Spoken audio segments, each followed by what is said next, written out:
তো ফাইনালি এতটা কষ্ট করার পর আসলাম আমি কেপ ভিউ পয়েন্টে। আর কেপ ভিউ পয়েন্টে কেউ নেই, আমি একা। এই হচ্ছে আমার চ্যাম্প। এখন পর্যন্ত কিছুই হয়নি, সব কিছু ঠিকঠাকই আছে। এইখানে দেখা যাচ্ছে যে নিচে যেটা আছে, নিচে এই তিস্তা নদী বয়ে গেছে। এইখানে দেখা যাচ্ছে যে নিচে যেটা আছে, নিচে এই তিস্তা নদী বয়ে গেছে। এইটা হচ্ছে তোমার পেলিং শহর। আর পেলিং শহরের উপরে এই জায়গাটায় যেটা দেখা যাচ্ছে সেটা হচ্ছে তোমার চারধাম। তো দাওয়াই পানির সকালটা অসাধারণ কাটলো। এই হচ্ছে হোমস্টে থেকে আমাদের ভিউ।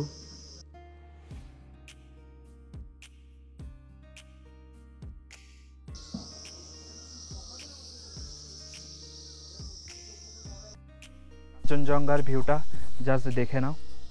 আর আজকে ওয়েদারটা এতটাই পরিষ্কার, একদম ঝলমলে, সারা দিন নাকি এরকম থাকবে কাঞ্চনজঙ্ঘার ভিউ। আর এই হচ্ছে হোমস্টের এরিয়া। ইনি হচ্ছেন ছোট ওনার। আর এইখান থেকে এই হচ্ছে টম। এই টম, হাই বল। এইখান থেকে ভিউটা আরো ভালো দেখা যায়। এনাদের এটা হোমস্টে না, এনারা এখানে থাকেন। আর এই হচ্ছে ভিউ।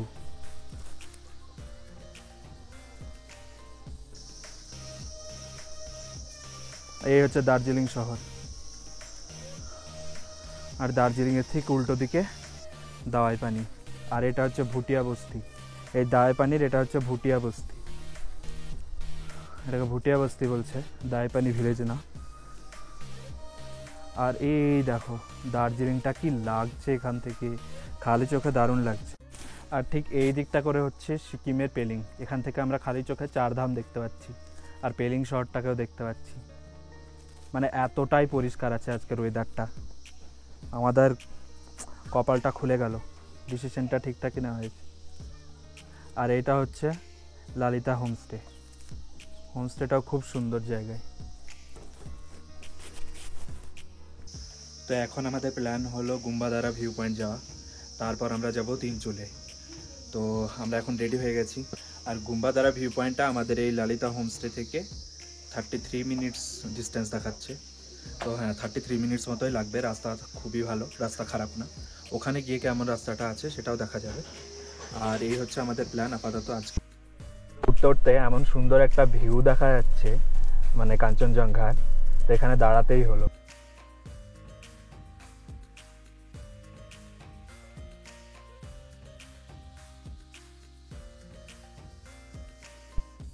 আবার SH-12 ধরে নিলাম।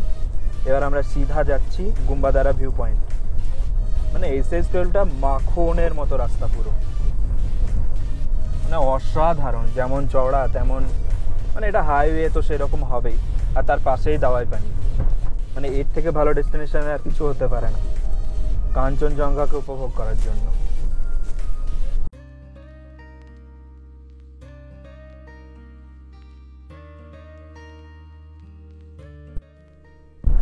আমরা ঢুকে গেলাম লামাহাটা। তো লামাহাটা ইকো পার্কটা আমরা আগেই কভার করে নিয়েছি, তাই আজ আর কভার করবো না।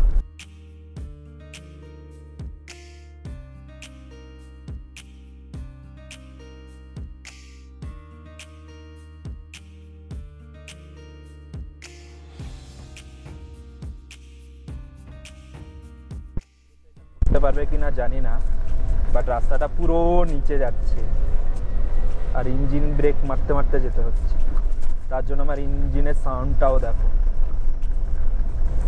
আর চারিদিকে ঝিঝি পোকার আর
তো আমরা পৌঁছালাম এখন গুম্বাদারা ভিউ পয়েন্টে।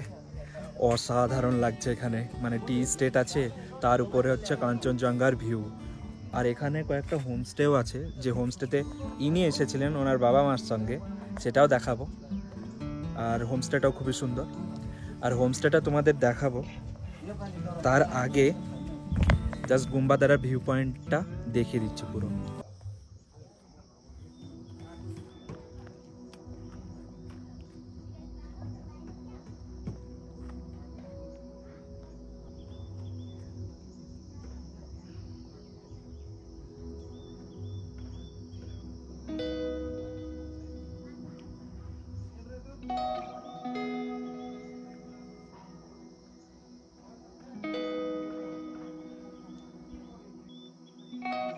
আমরা ঠিক এই রাস্তাটা ঘুরে ঘুরে ঘুরে ঘুরে ঘুরে ঘুরে ঘুরে নিচে থেকে উপরে আসলাম। যতটাই নিচে মানে নেমেছিলাম ততটাই উপরে আসলাম। আর এখানে খাবার দাবার সব কিছু আছে। আর এর উপরে ভিউটাও দেখিয়ে দিচ্ছে একবার।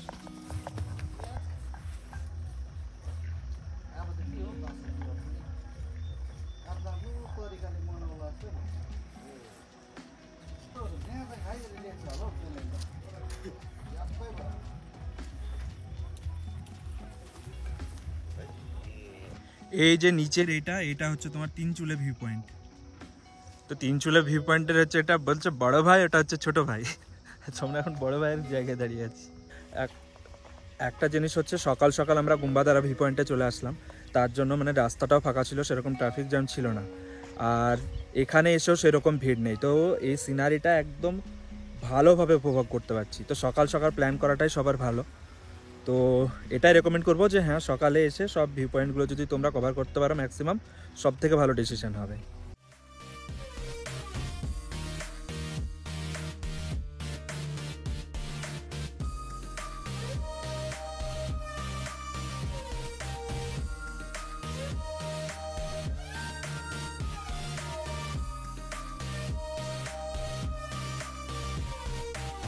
তো এখন আমরা ব্রেকফাস্টটা করে নেব, কারণ আমরা ব্রেকফাস্টটা করে আসিনি। দিয়ে আমরা যাব লাভার্স পয়েন্টে। তো এই গুম্বাদারা ভিউ পয়েন্টটা তো অসাধারণ লাগলো, এখানে কিছুটা টাইম কাটাবো, তারপর আমরা যাব লাভার্স পয়েন্টে। লাভার্স পয়েন্টটা কেমন একটু দেখে আসি, তারপর আমরা ব্যাক করব হোমস্টেতে। তো এইটা হচ্ছে তোমার কেপ পয়েন্ট বলছে, এই উপরে আছে। তো এই রাস্তাটা ধরে, যাই হোক, এই রাস্তাটা হয়ে এই দিয়ে একটা ছোট্ট ট্রেক করে ওখানে উঠতে হবে, আর ওখান থেকে পুরো ভিউটা দেখা যাবে কাঞ্চনজঙ্ঘা। আমি এখন যাচ্ছি কেপ পয়েন্টে, মানে ওটা একটু ট্রেক করে উঠতে হয়। আর এই হচ্ছে নিচে গুম্বাদারা ভিউ পয়েন্ট, আর তার পাশে এখানে দেখা যাচ্ছে আমাদের কাঞ্চনজঙ্ঘা। তো আমি এখন আপাতত যাচ্ছি ওই উপরে কেপ ভিউ পয়েন্টে। চলো, আমি পৌঁছে গেলাম কেপ ভিউ পয়েন্টে। দেখে তো লাগছে পুরো জঙ্গল। দেখা যাক উপরে উঠে, আর কেউ নেই এখানে। তো ফাইনালি এতটা কষ্ট করার পর আসলাম আমি কেপ ভিউ পয়েন্টে। আর কেপ ভিউ পয়েন্টে কেউ নেই, আমি একা। কারণ ওই গুম্বাদারা ভিউ পয়েন্ট যেটা আছে সেটা থেকে মানে প্রায় 15 মিনিট হেঁটে উপরে উঠে ট্রেক করে এখানে আসতে হয়। তো আপাতত আমি একাই আছি এখানে, কেউ নেই আশেপাশে, দেখো। আর এইটা হচ্ছে কেভ। এইখানে দেখা যাচ্ছে যে নিচে যেটা আছে, নিচে এই তিস্তা নদী বয়ে গেছে। আর এই হচ্ছে তোমার কাঞ্চনজঙ্ঘা। এইটা হচ্ছে তোমার পেলিং শহর। আর পেলিং শহরের উপরে এই জায়গাটায় যেটা দেখা যাচ্ছে সেটা হচ্ছে তোমার চারধাম। আমি গিয়েছিলাম চারধামে, অসাধারণ জায়গা। আর পেলিং থেকে কতটা কাছে দেখো কাঞ্চনজঙ্ঘা। আর যদি একটু এদিকে আসো, এটা হচ্ছে গুম্বাদারা ভিউ পয়েন্ট, তার নিচে আছে তিনচুলে। আর এই হচ্ছে টি স্টেট। আর এই আঁকা বাঁকা যে সড়কগুলো দেখতে পাচ্ছ, ওটা দিয়েই আমরা উঠে আসলাম নিচে থেকে। এটা দেখা যাচ্ছে যে হোমস্টের আমি কথা বলছিলাম, এটা হচ্ছে সেই হোমস্টে। এখানে এসে তিনচুলেতে থাকতে পারো তোমরা।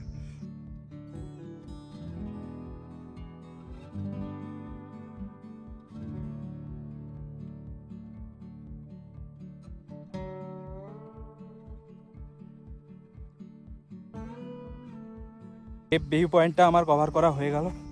এবার যাচ্ছি আমি নিচে।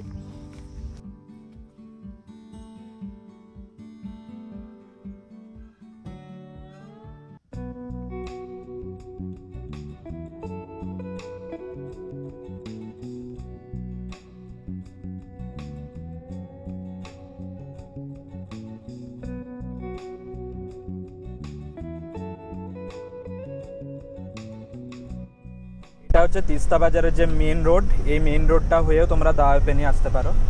আর এই মেন রোডের পাশেই আছে তোমার লাভার্স মিট ভিউ পয়েন্ট। তো 3টে লাভার্স পয়েন্ট আছে, মানে ভিউ পয়েন্ট আছে। দার্জিলিংয়ে একটা আছে, আর একটা ত্রিবেণীতে আছে, আর একটা কোথায় আছে আমার মনে পড়ছে না। যাই হোক, তো আমরা ত্রিবেণীর যে ভিউ পয়েন্টটা আছে সেটাই এখন যাচ্ছি। আবার সেম রাস্তাটা দিয়ে ফিরেই আমরা দাওয়াইপানি যাবো।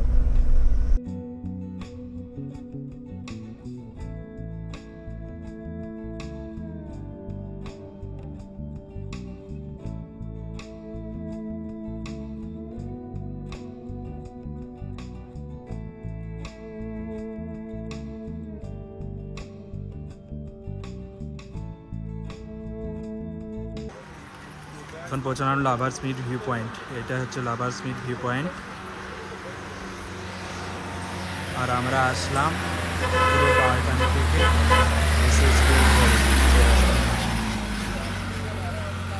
সকাল সকাল চলে এসেছি। সব ভিউ পয়েন্ট আমাদের কভার। এখন শুধু এই ভিউ পয়েন্টটা কভার করে ব্যাক টু দাওয়াইপানি।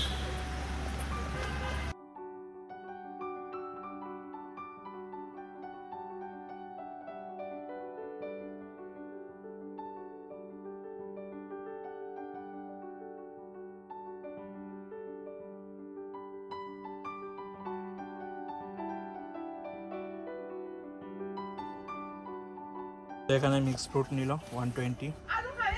আচ্ছা,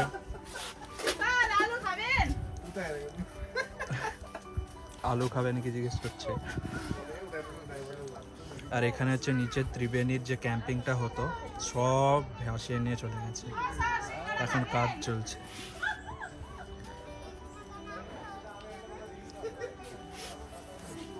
তিস্তার যে এটা হয়েছিল বন্যাটা, তাতে সব ভাসিয়ে নিয়ে চলে গেছে। যেখানে ক্যাম্পিং হতো সবগুলো ভাসিয়ে নিয়ে চলে গেছে।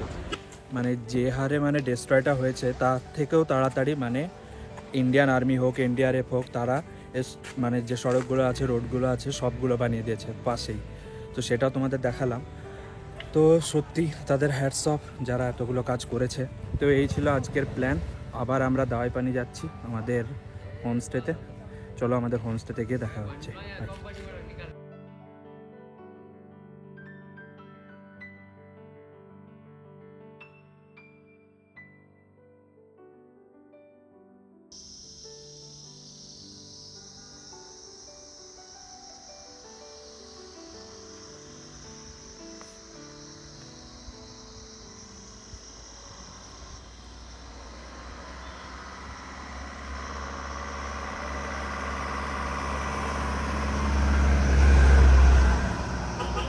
তো আমরা এখন দাওয়াইপানির দিকে লামাহাটা ক্রস করলাম।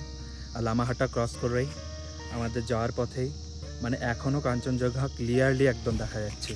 তো তার জন্য এখানে আমরা দাঁড়িয়ে গেলাম। আর আমার গাড়িটা এতক্ষণে যা সুন্দর মাইলেজ দিল, তার থেকে বড় কথা হচ্ছে এত সুন্দর সার্ভিস দিল।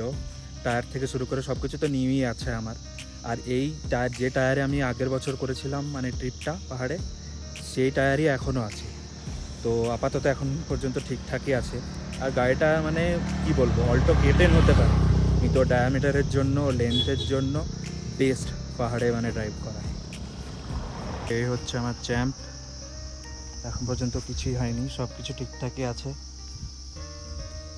গাড়ির টায়ারও ঠিক আছে, একটু বিটটা হয়ে গেছে তাই এটা একটু পুরনো।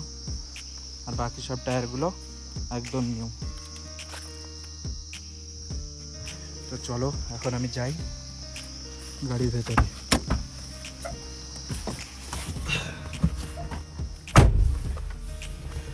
আর এই হচ্ছে আমার সেটআপ ক্যামেরার, এ হচ্ছে আমার সেটআপ। তো গোপ্রোটা আমি অ্যাকশন ক্যামেরার জন্য ইউজ করি, বেশি মানে ফটো ফুটেজ আমি নিই না, যদিও গাড়ির জন্য এটা ব্যবহার করি। আর গাড়িটা কতটুকু চলেছে সেটাও দেখিয়ে দিচ্ছি। আমার চাবিটা কোথায়?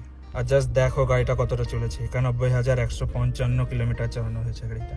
আর তাও গাড়িটা একদম বিন্দাস চলছে, এত সুন্দর মানের সার্ভিস দিচ্ছে গাড়িটা, এই গাড়ির তুলনা হয় না। এই গাড়ি যদি আমি পারি কোনোদিন বিক্রিই করব না। কি বলিস জেনি? এই কেন করব? করতে তো হবেই, কারণ একটা হ্যাঁ সেফটির জন্য একদমই মানে ভালো না যদিও। আর হ্যাঁ বিক্রি তো করবোই, প্ল্যান তো আছে, কারণ এসব গাড়ি নিয়ে চলা যাবে না, কারণ সেফটির জন্য পুরো জিরো সেফটি। বাট এটাকে পাহাড়ের রানী বলা হয় গাড়িটাকে। একে পাহাড়ের রানী এই জন্য বলা হয় কারণ এই যে মানে হালকার জন্য, মানে যে কোনো জায়গায় তুমি গাড়িটাকে নিয়ে চলে যেতে পারবে, মানে তোমার 4x4 লাগবে না, একদম টেনে দেবে। এর আগে আমি শিটংয়ের ব্লগটাও করেছি, আর শিটংও আমি এই গাড়ি নিয়ে গিয়েছি।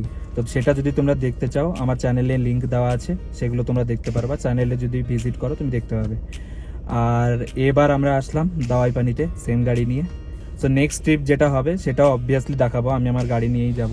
তো সেই হিসাবে প্ল্যান যেরকম হবে সেরকম তোমাদের জানিয়ে দেবো। আর বিশেষ করে সেই সব অডিয়েন্সকে আমি বলতে চাই যারা পার্সোনাল গাড়ি নিয়ে তোমরা পাহাড়ে আসতে চাও, হ্যাঁ প্রিকশন নেওয়ার খুবই ভালো। আর একটা জিনিস হচ্ছে তোমার যে প্রিকশনের সাথে সাথে তোমরা যদি পার্সোনাল গাড়ি নিয়ে যেতে চাও, তুমি আমার এই চ্যানেলটাকে ফলো করতেই পারো। আর এই চ্যানেলটাকে ফলো করলে তুমি দেখতে পাবে যে আমি কীভাবে চালাচ্ছি না চালাচ্ছি, আর যে রুট আমি ফলো করেছি। আর তোমাদের যদি কনফিডেন্স থাকে অবভিয়াসলি তোমরা নিয়ে চলে আসো তোমাদের পার্সোনাল গাড়ি, বিন্দাস ঘুরে যেতে পারবে। কারণ ম্যাক্সিমাম নর্থ বেঙ্গলের মানে রাস্তাটা খুবই সুন্দর বলতে গেলে। SS12 যেটা আছে সেটা তো একদম পুরো দার্জিলিংয়ের সব জায়গা দিয়েই গিয়েছে, আর আশেপাশে যেগুলো অফবিট হয় সেগুলো তোমরা কভার আপ করে নেবে। তো সেগুলোর একটু রাস্তাটা হয়তো খারাপ হতে পারে। তো ওভারঅল তোমরা যদি পার্সোনাল গাড়ি প্রিফার করো অবভিয়াসলি তুমি আমাদের চ্যানেলটাকে ফলো আপ করতে পারো। শুধু পার্সোনাল গাড়ি না, আমি অনেক জায়গায় ঘুরে বেড়াই, সেরকমভাবে দেখানোর চেষ্টা করি, হোমস্টে থেকে শুরু করে সব কিছু। তো তোমরা সবাই চ্যানেলটাকে ফলো আপ করে নিও। এইটা হচ্ছে হোমস্টে আর এই হচ্ছে ভিউ।